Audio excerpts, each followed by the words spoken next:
Nice.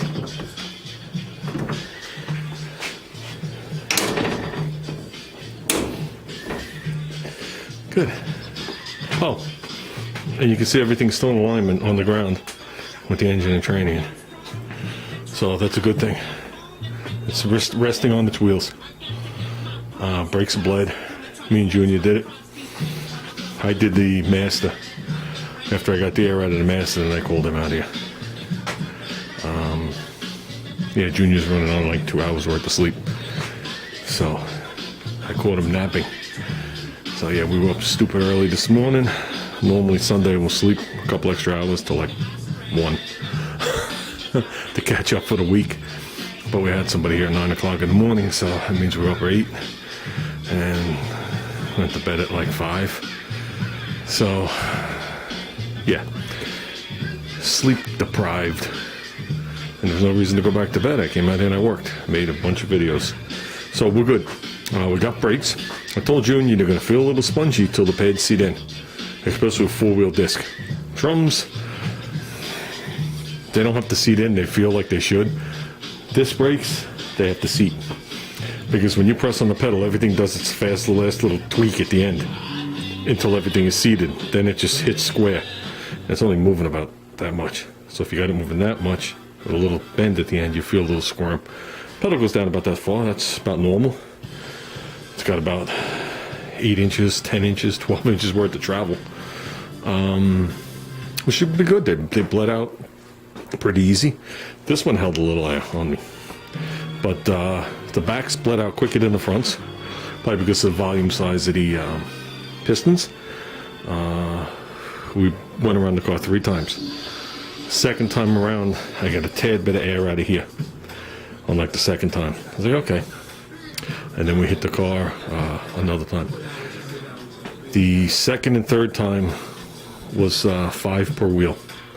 So I don't pump, and break it, crack the screw. That makes little air bubbles. You push down once and crack the screw. The pedal might rise if you do it multiple times, but really you just make miniature bubbles. You're better off doing a couple extra times without doing that. So I have no idea what that music is. So we were good. Made sure before I started I pulled out every bleeder. Made sure every bleeder was clear, which I did that day. I painted everything. All the paint stayed on everything. I had the rear wheels off and up on jack stands. The front we were able to do like this. But I wrapped everything in the back with a big plastic bag. Same here, and this whole entire area here and up the firewall. You never know what's going to happen when you pull off the cap and it splashes and you don't realize it and whatever. So I was better off throwing away 5 plastic bags at probably $6 or $7 than destroying some paint. And then when I'm done, I always clean it. I used this time Fantastic. I don't use brake cleaner, not on something like this. But yeah, we're good. So we got that accomplished. It's Sunday. Still got another day out here. I'm off Monday. We'll work on something, without a doubt. So that's a good thing. But I did notice the shock bushing is pushing out. So that's the way it's supposed to look. Don't know why I did that. So we're gonna have to pull that back off. They should seat up into an area and not be allowed to do that. That's why I'm curious why I did it. So it shouldn't be a big deal. I realized I ordered the wrong bolts the other day, and so what I did was I pulled out every bolt I needed. These are the bolts that are going to be required to get the fenders on, the valance, and well, crap like that. I don't think these are part of this car. Where is that one? But here's what we got. I wanted to get new fender bolts. Now these bolts are not rusty, they're not anything. I could definitely sand them, paint them, put them on, do them like a flat black. Not a problem. They're the original bolts. These are what they call the dog bolts. Why? I'm assuming that looks like a dog's head with 2 big ears. I really don't know. They do have special washers on them. If you look, the washers are embossed. There's like a square and then like 4 points sticking out. of them. Okay, and they are cup shaped, these washers. These were the bolts that I had ordered way back when. Okay, not knowing, not looking at my other bolts, not thinking. Okay, clearly there's a difference. The wash is the same, the head's smaller. I don't even care about that. They put that little doggy thing on there, so you think you got an OEM bolt, which you don't. But the difference is, this is a 5/16 bolt. There's a 1/4 inch bolt. The length doesn't even matter. Okay, it could be shorter. It's okay. Could I use these to put the fenders on? Absolutely, not a problem. Okay, but I can't do anything else. And the whole purpose of getting the bolts was to do it all. Okay, they use the same bolts to hold my fenders on, to hold my hinges on, the back bolts of the fenders, everything but the 2 lower ones that go into the rocker, and that's these, which you're not going to replace. Okay, most of what you see on there is like undercoating, a little bit of surface rust. Those will be cleaned and put back on. I'm never going to replace those. Okay, but here's the deal.